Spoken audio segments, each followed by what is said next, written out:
Halo semuanya, ini market gold. Gimana guys? Gimana? Kaget, goldnya kemarin turun, tiba-tiba duar ke bawah. Ayo, mau salahin siapa?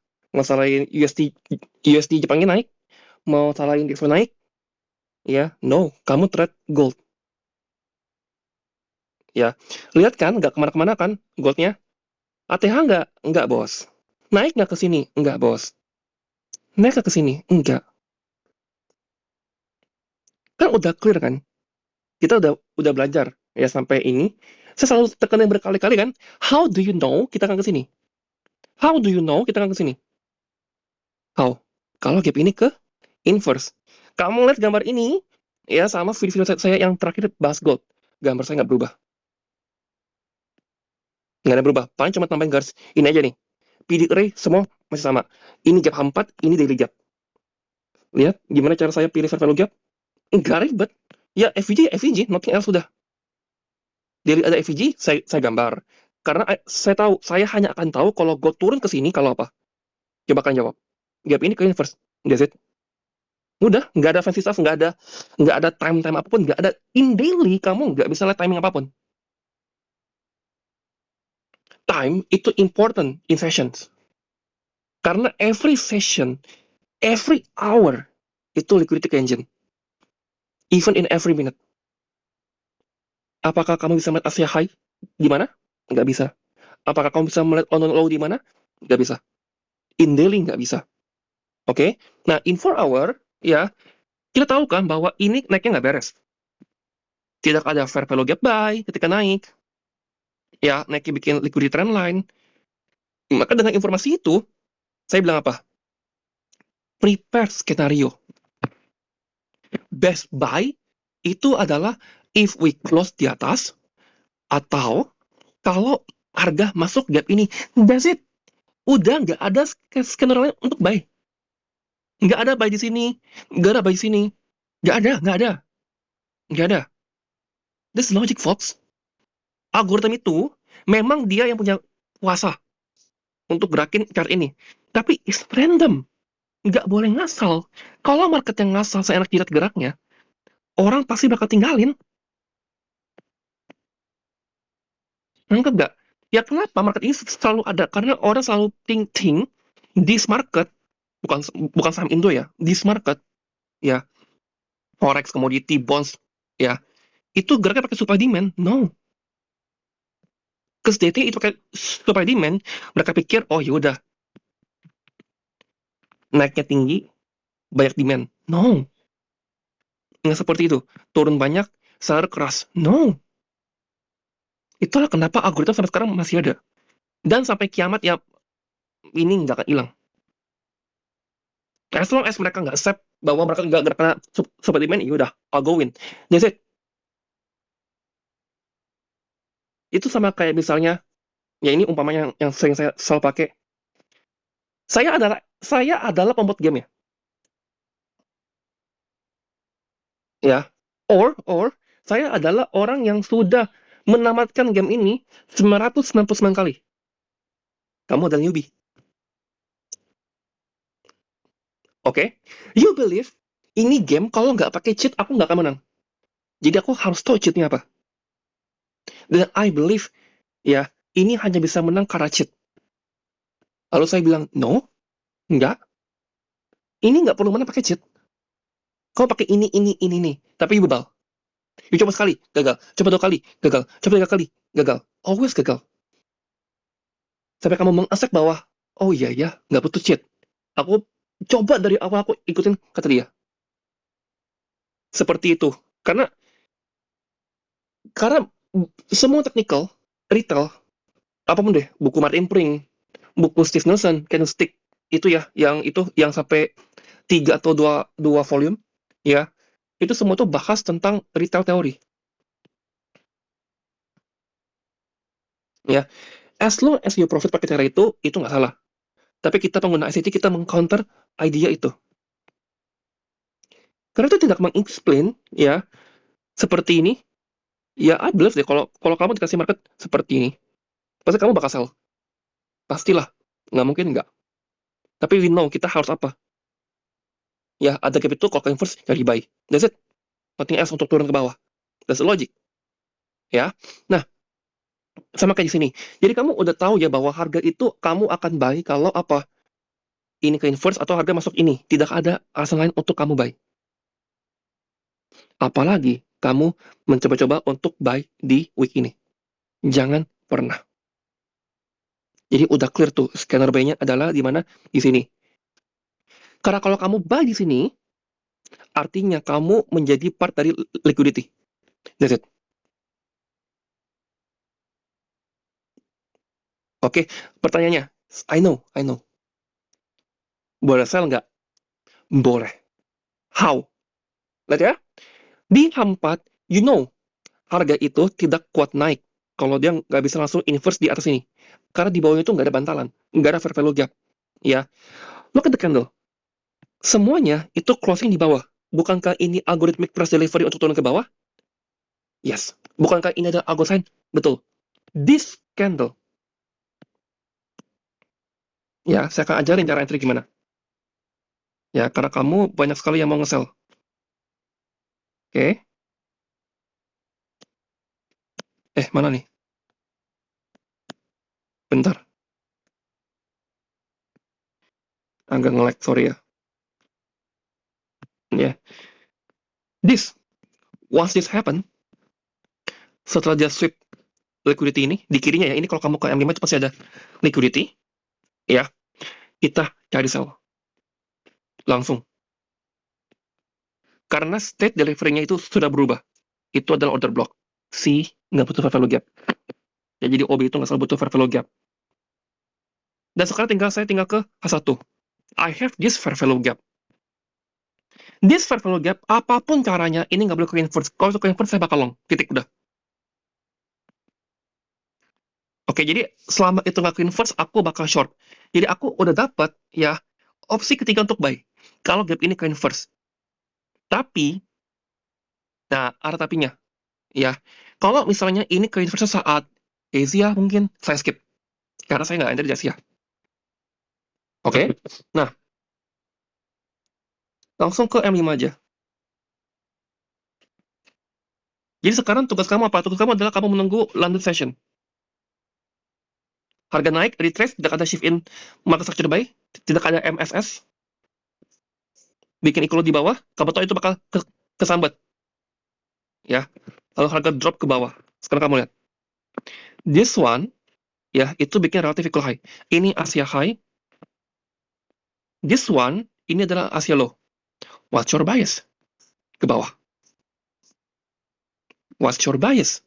Ke bawah. Ini bukan AMD. This baru AMD. I want this one. I want that one. Saya mau itu. Baru mengqualify sebagai AMD. Jadi bukan konsolidasi dikit, tembus bawah atau atas, AMD, AMD, AMD. No, enggak. Ya, it's not. Jadi gimana caranya? Apakah kita perlu ambil Asia High? No. If we take Asia High, lalu buang ke bawah, itu gonna be very, very, very bearish. Mungkin gap tadinya itu bisa ketembus. Itu bukan skenario yang saya mau. I want these two gaps. Gabungin aja udah. Masa pusing. Saya gitu, saya nggak pusing. Dua gap, deket, udahlah. Gabungin aja. Jaraknya juga cuma 40 pips, itu kecil. Untuk di gold ya, itu kecil sekali. Ya, sekarang elemen time. Kita masuk di sesi jam 2.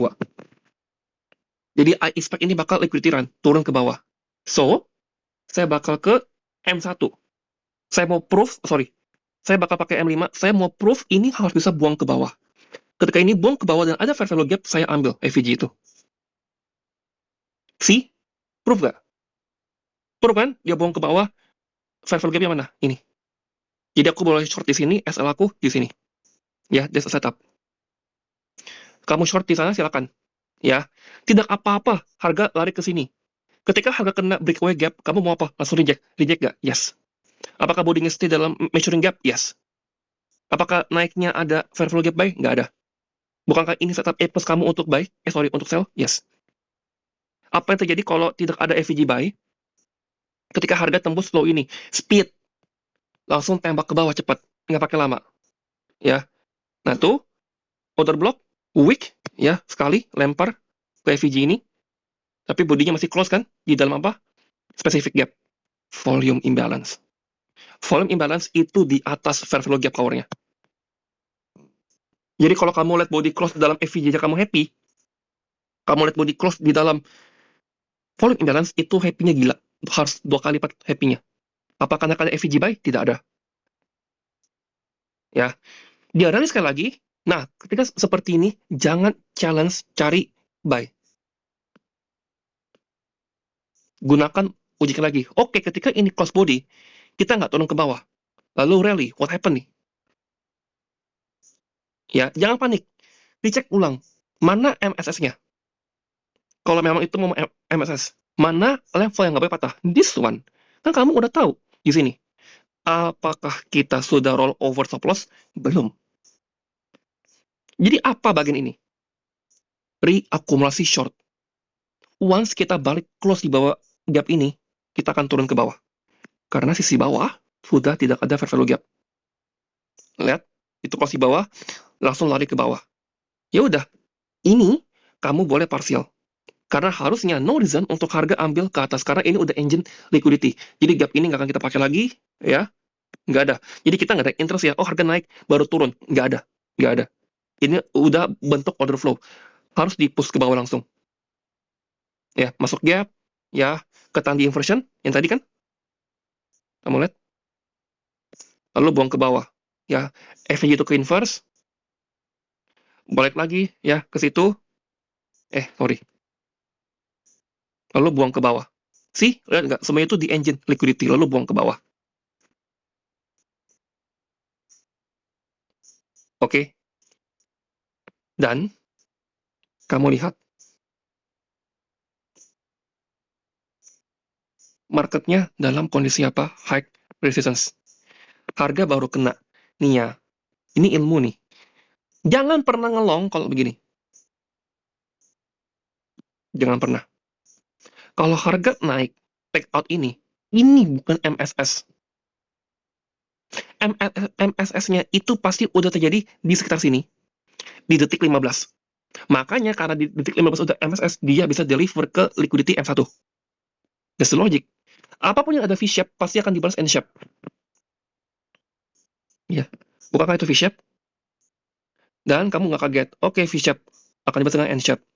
Ya, dan naik, naik, naik, naik. Ya, habis itu langsung lempar ke bawah. Sesimpel itu. Di bagian ini adalah kamu di challenge. Buy nggak ya? Sweep, shift. Buy nggak ya? Oh, kamu buy profit, ya udah gitu loh. Tapi that's not my buy. Ngapain? Aku dari get daily loh. Aku dari get daily loh. Kenapa aku maunya ke sini? Aku mau get daily, aku mau ke situ. Kalau nggak ke situ, ngapain aku incar gap daily? Ini challenge lagi nih, FOMO di sini. Tapi kalau kamu trust, ini tidak bagus untuk bottom dan itu kamu bakal diambil, kamu selamat. Tapi gimana kalau misalnya harga benar naik kok? Ya proof that. Buktiin dong. Naiknya harus kuat. Buktiin dong sampai market close kita hijau. Benar-benar sampai market close kita hijau. Bisa nggak? Nggak bisa. Sampai market close. Oke, kalau perlu buktinya sekalian gap ini ditutup. Sekian aja. Ya dong, kalau itu udah ke inverse, easy. Pasti besok naik CPI. Nah itu, yang saya tahu CPI bakal naik apa enggak atau news. Ya, jadi saya reminder terus berkali-kali. Jika kamu bingung, jika kamu linglung, jika kamu nggak tahu market kemana, let the time proof. Buktiin dong. Coba bisa nggak naik, naik. Bisa nggak ini ke inverse? Karena kalau itu udah ke inverse, ya udah pasti naik. Simpel itu. Oke? Yang udah ke inverse aja, masih bisa kena stop loss. Apalagi kalau belum ke inverse.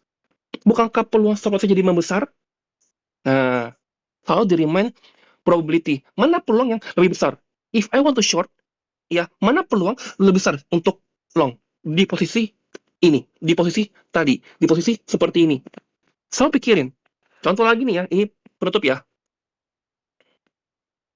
Kalau seperti ini kan, saya hapus, kita punya daily game kan, kita punya daily game di sini. Pertanyaan adalah, Koko itu udah kena. Apakah bakal langsung naik? I don't fucking know. Oh, in the end akan naik. This I believe. I believe. Oke, I believe akan seperti ini. Tapi the process itu yang kamu harus harus lihat. Apa yang saya mau? Ya saya maunya LOTD atau ASEAN Reversal. That's it. Nggak mau yang lain. Kenapa saya tidak percaya mereka seperti ini bottomnya? Saya udah bilang berkali-kali. Jadi kalau ini sweep nanti, saya nggak kaget. Karena memang itu yang saya mau. Jika itu nggak terjadi, dan rally keras, ya udah. Balik ke premis yang nomor satu tadi. Inverse aja H4, udah. Saya bakal aim ke sini. Easy, right? Ya, jadi seperti itu. Semoga bermanfaat. Ya.